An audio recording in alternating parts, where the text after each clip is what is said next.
आज की हमारी कहानी है बीवी की औकात।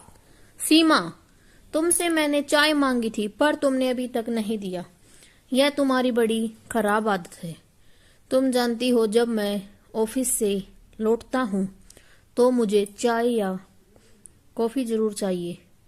मेरे पास भी काम के बहुत बोझ हैं।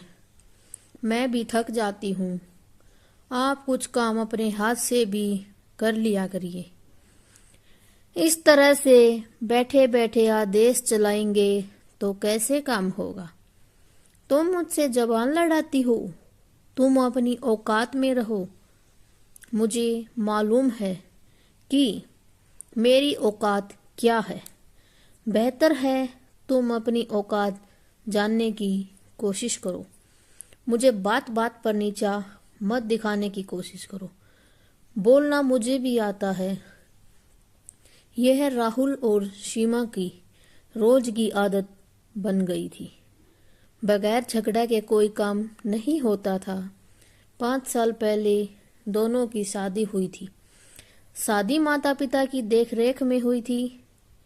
अच्छा होनहार, अच्छा चलने वाला व्यक्ति से हुई थी।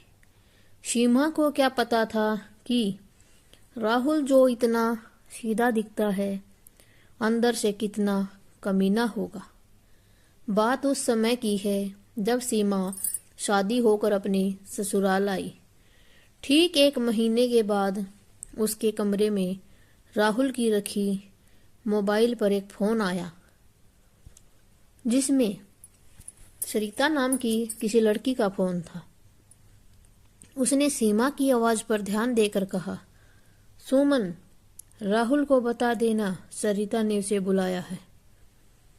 सीमा के पूछने पर उसने स्थान व समय दोनों बता दी। निश्चित समय पर बताए हुए स्थान पर सीमा पहुंच गई। सरिता ने सीमा को अपनी आंखों के सामने देखकर इग्नोर कर दिया क्योंकि उसे तो राहुल का इंतजार था।